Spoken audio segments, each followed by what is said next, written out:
Oke, selanjutnya yaitu koordinat kartesius. Nah, koordinat kartesius ini yang seperti kita kenal, dalam koordinat kartesius ini dia terdapat dua sumbu ya. Di sini ada koordinat x dan koordinat y.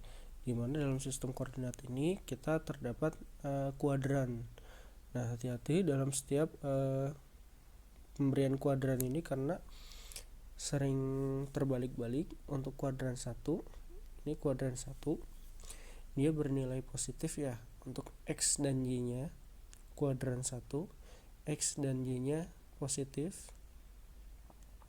Sementara untuk kuadran 2 yang kita lihat di sini yang negatif adalah minus x, sementara y nya positif.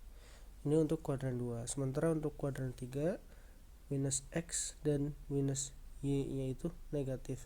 Yang sering terbalik-balik bahwa kita tahu kuadran 4 itu kedua-duanya negatif. Nah, padahal urutannya 1 2 3 4 1 2 3. Nah, baru ke 4. Jadi untuk kuadran 3 nilainya minus x, minus y. Jadi ingatnya kita bisa berimajinasi bahwa dalam sumbu x y itu untuk kuadran 3 kenapa dia negatif semua. Nah, bisa kita lihat di sini. Setiap titik di kuadran 3 ini dia selalu negatif x maupun y nya. Sementara di daerah 4 atau di kuadran 4 yang negatif hanya di min y, x, minus y. Jadi sekarang kita bisa tahu bahwa di kuadran 1 semuanya positif x dan y nya. Sementara di kuadran 2 yang nilainya negatif hanya di min x dan positif y. Sementara kuadran 3 dua-duanya negatif ya, minus x dan minus y. Kemudian di kuadran 4 hanya minus y nya saja yang negatif, hanya y nya saja yang negatif ya, minus y. Jadi x, minus y. Jadi kalian bisa membayangkan kalau misalkan lupa, yaitu bentuklah kuadrannya 1 2 3 4. Nah, kalau sudah benar insya Allah kita tidak akan salah mana yang negatif mana yang positif. Ini 1 2 3 4. Oke, itu untuk koordinat kartesius dengan daerah masing-masing untuk x, y, y atau kita sebut sebagai kuadran. Nah, kemudian ada di sini kita lihat sistem koordinat persegi panjang. Nah, kita lihat sistem koordinat persegi panjang. Yang pertama dibentuk oleh garis horizontal sumbu x dan garis vertikal. Ini ya. Tadi dibentuk oleh garis horizontal sumbu x dan garis vertikal sumbu y. Kemudian perpotongan kedua garis tersebut disebut pusat koordinat. Perpotongan kedua garis ini yang disebut pusat koordinatnya ya. Nah, perpotongan, memotong ya. Ini namanya memotong. Kalau ini namanya menyinggung. Hati-hati, perpotongan berarti perpotongan, ini memotong. Ini menyinggung. Nah, hanya menyinggung itu hanya sedikit yang kena. Kemudian perpotongan kedua garis tersebut disebut pusat origin atau pusat koordinat atau disebut sebagai origin. Ingat-ingat ya, origin. Kemudian garis horizontal di kanan pusat koordinat, garis horizontal di kanan pusat koordinat, di kanan pusat koordinat disebut sumbu x positif, sedangkan yang di kirinya disebut sumbu x negatif. Ya, sumbu x positif, sumbu x negatif. Kemudian garis vertikal di atas pusat koordinat disebut sumbu y positif,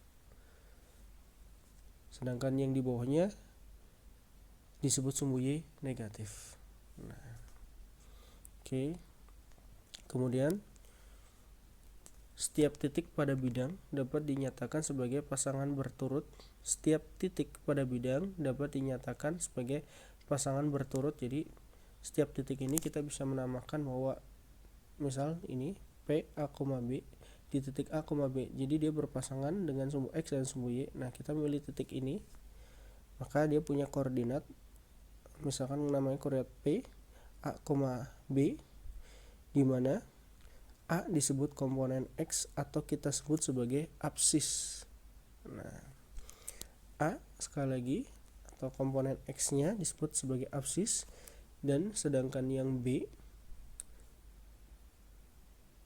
disebut sebagai komponen Y atau ordinat. Nah, jadi ada absis sebagai X-nya, ordinat sebagai Y-nya. Oke. Kemudian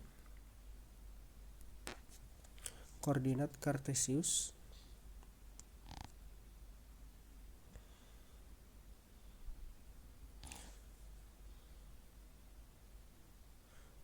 kita lihat di koordinat Kartesius ini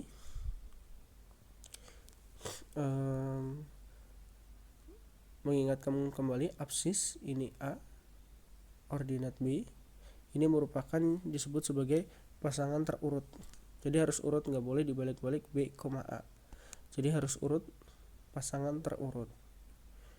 Ini titik koordinat Kartesiusnya. Oke. Kemudian kita lihat di sini dalam sistem koordinat persegi panjang, bidang terbagi menjadi 4 bagian seperti yang kita bahas tadi, kuadran 1, 2, 3, 4. Kemudian titik pada sumbu X atau sumbu Y. Titik pada sumbu X atau sumbu Y biasa ditandai dengan satu angka saja. Sebagai contoh, titik 1,0 pada sumbu X biasanya ditandai dengan angka 1 saja. Seperti ini. Ya. Kemudian pusat koordinat yaitu titik 0,0 biasa ditulis 0 saja. Sekali lagi kita lihat sebagai contoh, titik 1,0 ini pada sumbu X biasa ditandai dengan angka 1 saja. Kemudian pusat koordinat yaitu titik 0,0 biasa ditulis 0 saja. Nah, biasanya ditulis seperti ini, 0 saja. Misalkan P A, B, kita lihat di sini P A, B. Nah, ini P A, B. Dan Q C, D. Dua titik di bidang. Nah, jarak antara kedua titik tersebut kita lihat di sini. Jarak antara kedua titik tersebut bisa kita tulis akar C min A kuadrat plus D min B kuadrat. Nah, silahkan dibuktikan yang ini sebagai tugas berikutnya. Bisa kita tulis sekali lagi C min A kuadrat plus D min B kuadrat. Jadi ini bisa ditulis seperti ini. Nah, silahkan dibuktikan.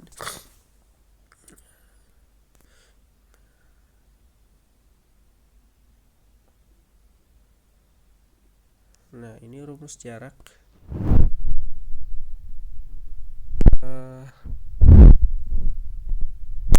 teorema Pythagoras ya, C A kuadrat plus B kuadrat sama dengan C kuadrat untuk kasus segitiga seperti ini. Kemudian nah, ini merupakan petunjuk tugasnya seperti ini ya, yang tadi jarak P Q. Oke. Kemudian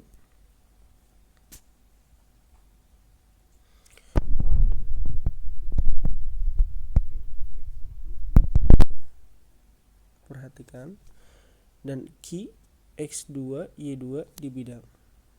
Nah, melalui dua titik tersebut dapat dibuat tepat di sebuah garis lurus. Buat garis lurusnya seperti ini. Kemudian sebuah perubahan pada X dan Y masing-masing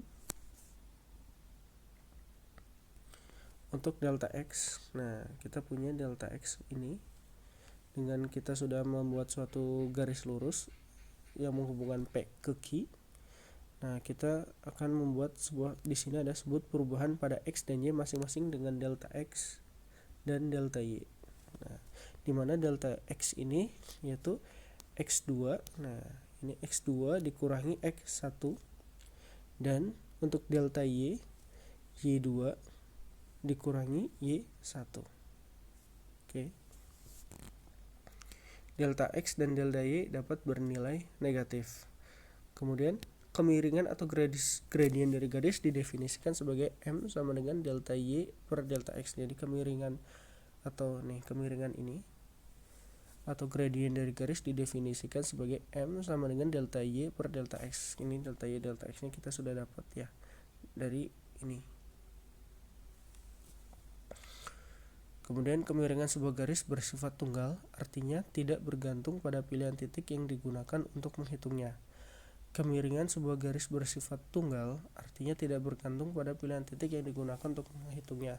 Silahkan dibuktikan untuk tugas berikutnya.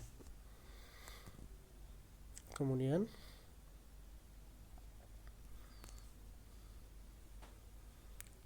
penurunan persamaan garis lurus.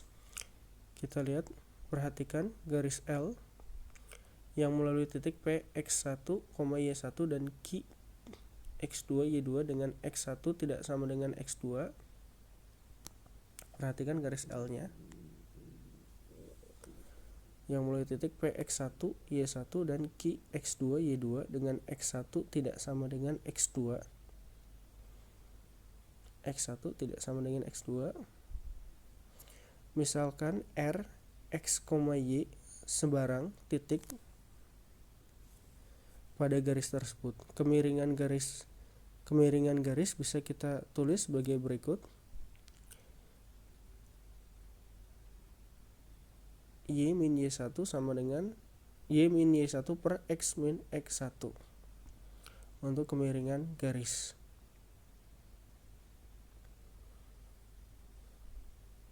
Kemudian dari hubungan di atas kita memperoleh dua kesimpulan. Yang pertama, persamaan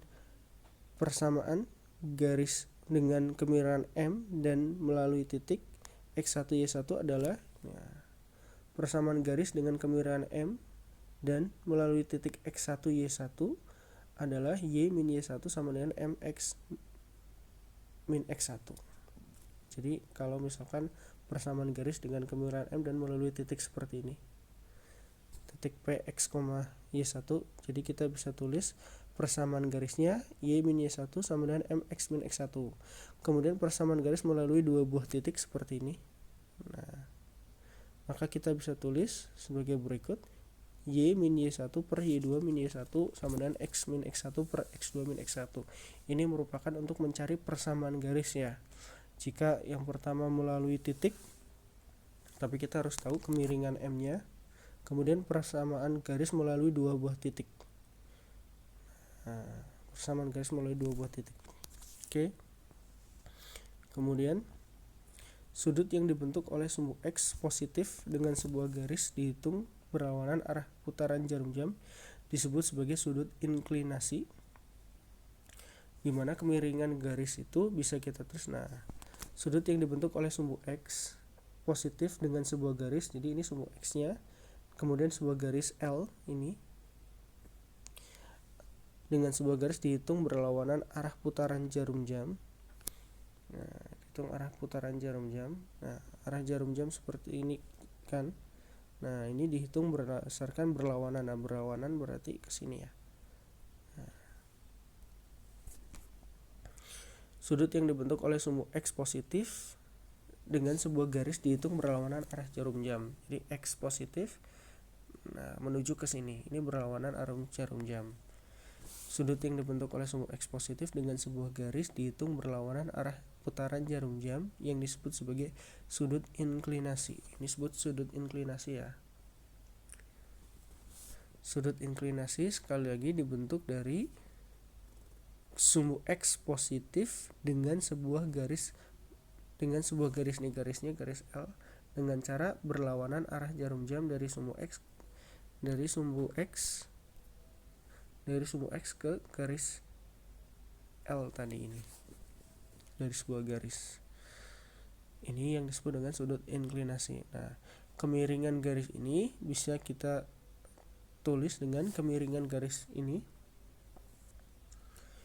Kemiringan garis bisa ditulis dengan M sama dengan tangan theta. Tetanya ini ya dibentuk dari sudut yang tadi, dari sumbu X ke garis L tadi. Jadi kita bisa menulis kemiringan garis dengan M sama dengan tangan theta. Kemudian dua buah garis yang sejajar mempunyai kemiringan yang sama. Sekali lagi, kalau sejajar artinya dia mempunyai kemiringan yang sama. Dikatakan sejajar artinya kemiringannya sama. Oke. Misalkan kemiringan garis P ini dan Q masing-masing M1, M2, gradiennya M1 dan M2 memiliki masing-masing M1 dan M2. Bila kedua garis tegak lurus seperti ini ya, tegak lurus seperti ini lambang tegak lurus kayak gini. Bila kedua garis saling tegak lurus, maka gradiennya bisa ditulis sebagai M1 kali M2 sama dengan minus 1. Nah, ini kalau dia saling tegak lurus seperti ini, maka gradiennya bisa kita tulis, dua buah garis yang saling tegak lurus bisa kita tulis M1 kali M2 sama dengan minus 1. Kemudian yang sejajar, dua garis yang sejajar pasti dia akan memiliki kemiringan yang sama. M1 sama dengan M2 misal. Oke. Dua garis yang sejajar kemiringannya sama, M1 sama dengan M2. Sementara dua garis yang saling tegak lurus dia punya M1 kali M2 sama dengan minus 1 ya. Kemudian lingkaran adalah kumpulan titik-titik di bidang yang jaraknya sama terhadap titik tertentu. Jadi kumpulan titik-titik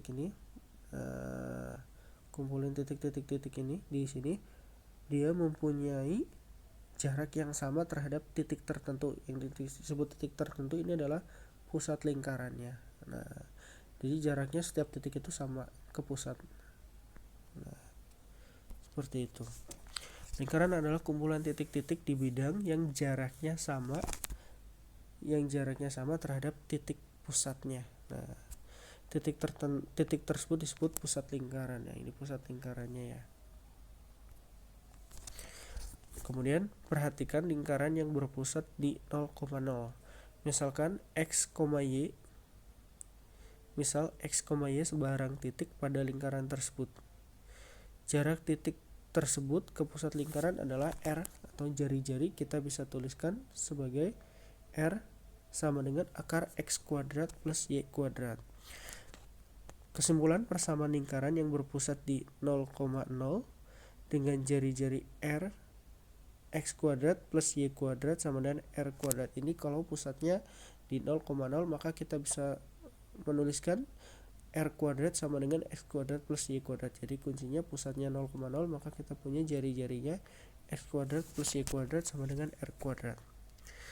Dengan cara yang sama dapat dibuktikan persamaan lingkaran dengan pusat P, Q dan jari-jarinya R adalah X min P. P ini pusat ini ya, titik pusat P-nya di sumbu X-nya, dan Q sumbu Y-nya. Jadi kita bisa tulis untuk persamaan lingkaran dengan pusat P, Q dan jari-jarinya R adalah ini persamaan lingkarannya, kita dapatkan X min P kuadrat ditambah Y min Q kuadrat sama dengan R kuadrat. Jadi ini ya persamaan lingkarannya. Oke. Kemudian kita bisa tulis di sini persamaan lingkaran. Nah, akar X plus 1 ini contoh ya. Contoh kalau misalkan pusatnya di minus 1,2. Nah, minus 1,2. Nah, ini 1, ini 2, ini P, Q-nya ya.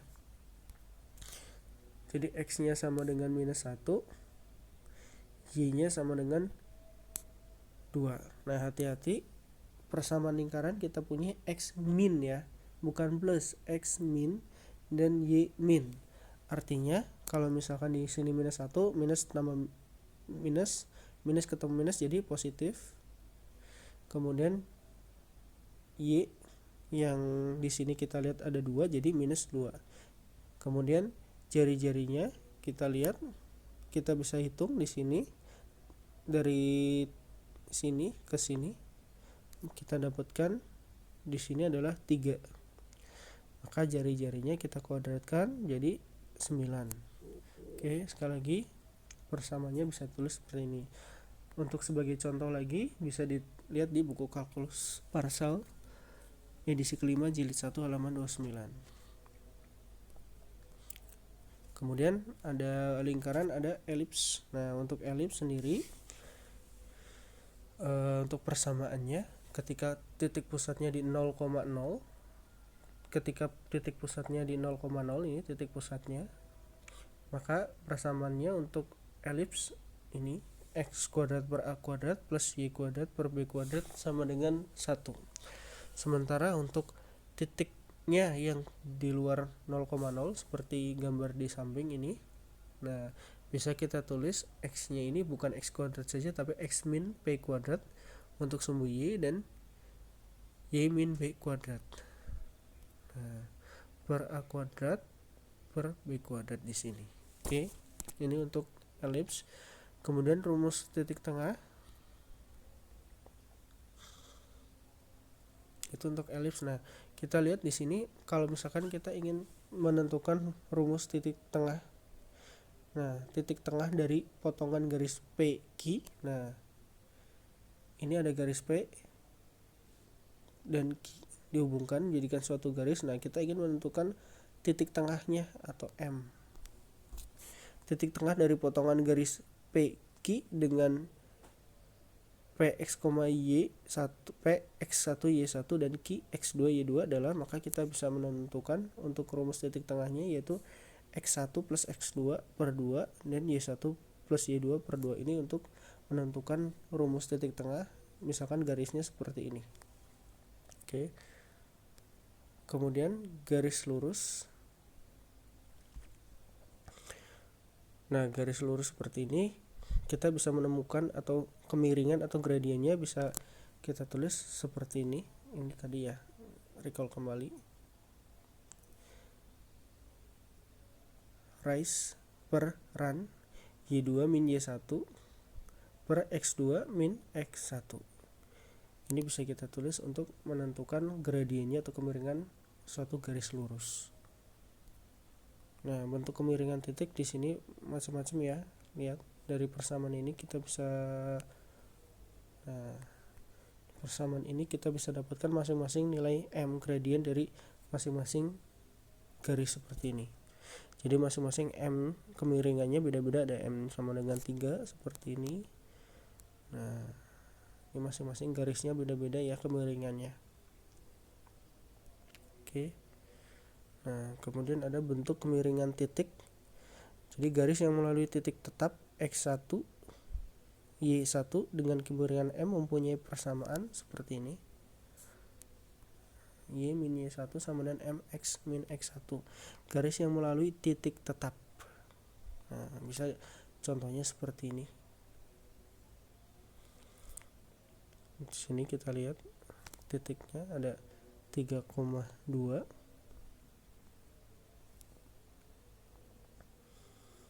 Maka kita bisa tulis Y min Y1 nya Y min Y1 nya 2, Y min Y2. Nah, kemudian M nya, nah M nya kita juga harus mencari X min X1. Oke, M yang sudah kita bisa tahu caranya dari pembahasan sebelumnya. Oke, ini garis yang melalui titik tetap X1 Y1. Jadi kita bisa memilih bisa titik 3,2 atau 8,4 yang kita pilih ya.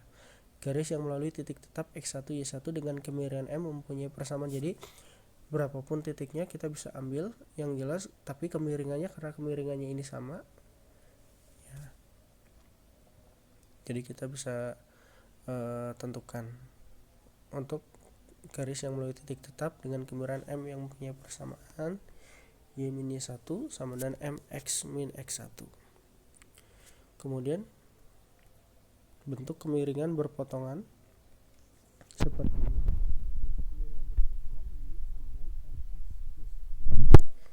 Nah, ini kalau kasusnya seperti ini. Bentuk kemiringan yang ini berpotongan ya, namanya memotong sumbu Y. Nah, memotong sumbu Y bisa kita tulis misal Y sama dengan MX plus B.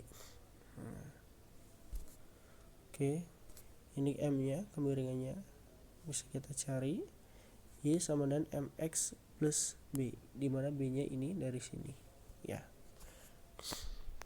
Kemudian persamaan garis vertikal. Nah, persamaan garis vertikal bisa kita lihat di sini. Persamaan garis vertikal di atas ditulis dalam bentuk X sama dengan K. K adalah konstantanya. Misalkan di sini kita lihat, jika persamaan garisnya horizontal maka ditulis Y sama dengan K. Nah, kalau misalkan kita lihat di sini nilai X-nya 5/2. Jadi kita tarik di sini. Misal kalau misalkan kita tariknya ke 1. Nah, misal ini, maka kita bisa tulis Y-nya sama dengan 1. Oke.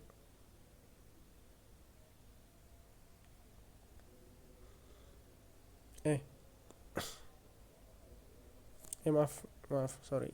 Jika misalkan kita tarik di sini, jika kita tarik di sini 1, maka kita bisa tulis bahwa X sama dengan 1, maaf. Tapi jika persamaan garis horizontalnya, jika persamaan garisnya horizontal seperti ini, nah, maka kita bisa tulis Y sama dengan 1. Ini maksud Bapak. Mohon maaf tadi salah. Jadi kalau misalkan kita tarik, misalkan ini tarik 2, nah, maka kita bisa tulis bahwa X sama dengan 2. Tapi kalau misalkan ditarik secara horizontal ini misalkan hanya seperti ini, persamaan garisnya cukup kita tulis sebagai Y sama dengan 3. Nah, oke. Ini persamaan garis seperti ini. Jadi kalau misalkan dia hanya memotong di sumbu X-nya saja atau Y saja, kita cukup menulis persamaan garisnya sebagai, kalau ini Y sama dengan 3, X sama dengan, misalkan di sini X sama dengan 5/2. Oke.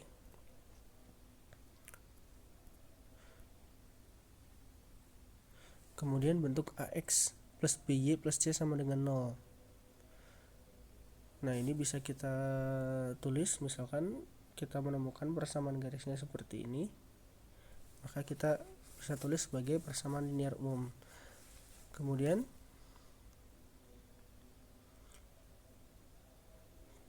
4x plus Y plus 6 sama dengan 0